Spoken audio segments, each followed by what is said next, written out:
আসসালামু আলাইকুম। আজ আমরা নবম ঘটনাটি শুনব। আজকের ঘটনার শিরোনাম হচ্ছে দরুদ শরীফ ওনার ফজিলত। কিতাবে বর্ণিত আছে, হাসরের দিন এক ব্যক্তির আমলনামা ওজন করে দেখা যাবে যে তার নেকির চেয়ে বদির পাল্লা অনেক ভারী, অর্থাৎ সে জাহান্নামী। লোকটি এটা দেখে খুব কান্নাকাটি শুরু করে দিবে। বারবার ফেরেশতা আলাইহিমুসসালাম ওনাদের কাছে কাকুতি মিনতি করতে থাকবে। লোকটির ব্যাকুলতা দেখে ওনারা বলবেন, আমাদের কাছে কান্নাকাটি করে তো কোনো লাভ নাই, তার চেয়ে বরং যিনি সম্মানিত নবী ওনাদের নবী, সম্মানিত রাসূল ওনাদের রাসূল, নূরে মুজাসসাম হাবিবুল্লাহ হুজুর পাক সাল্লাল্লাহু আলাইহি ওয়াসাল্লাম ওনার কাছে গিয়ে আরজু পেশ করো, সেটাই তোমার জন্য ফায়দাজনক হবে। তারপরে ওনারা লোকটিকে নূরে মুজাসসাম হাবিবুল্লাহ হুজুর পাক সাল্লাল্লাহু আলাইহি ওয়াসাল্লাম তিনি কোথায় অবস্থান করছেন তাও দেখিয়ে দিবেন। লোকটি তখন দ্রুত হুজুর পাক সাল্লাল্লাহু আলাইহি ওয়াসাল্লাম ওনার নিকটে গিয়ে আরজু পেশ করবে, ইয়া রাসূলুল্লাহ, ইয়া হাবিবাল্লাহ সাল্লাল্লাহু আলাইহি ওয়াসাল্লাম, আমার তো যায় ঠিকানা জাহান্নাম হয়ে গেছে, এখন আমার কি উপায় হবে? আপনি যদি দয়া না করেন তবে আমি ধ্বংস হয়ে যাব,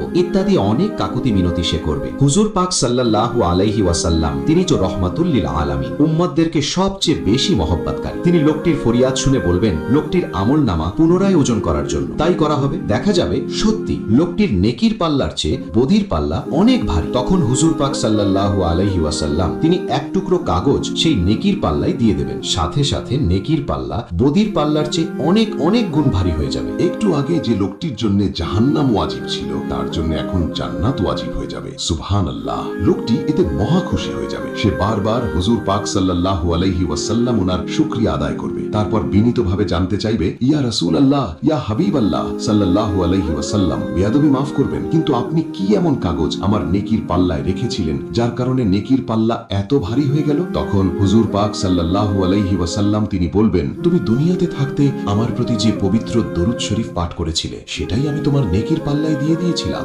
সুবহানাল্লাহ। দরুদ শরীফ পাঠকারী সকলকে হাবিবুল্লাহ হুজুর পাক সাল্লাল্লাহু আলাইহি ওয়াসাল্লাম তিনি চিনেন। একদা হুজুর পাক সাল্লাল্লাহু আলাইহি ওয়াসাল্লাম ওনাকে জিজ্ঞেস করা হয়েছিল, আপনার থেকে দূরে অবস্থানকারী ও পরবর্তীকালে পৃথিবীতে আগমনকারী ওনাদের পবিত্র দরুদ শরীফ পাঠ আপনার দৃষ্টিতে কি রকম হবে? তিনি ইরশাদ মোবারক করেন, মহব্বত সহকারে দরুদ শরীফ পাঠকারীদের দরুদ শরীফ আমি নিজেই শুনি এবং তাদেরকে চিনিও, আর যারা মহব্বত সহকারে পাঠ করে না তাদের দরুদ শরীফও আমার কাছে পেশ করা হয়। সুবহানাল্লাহ।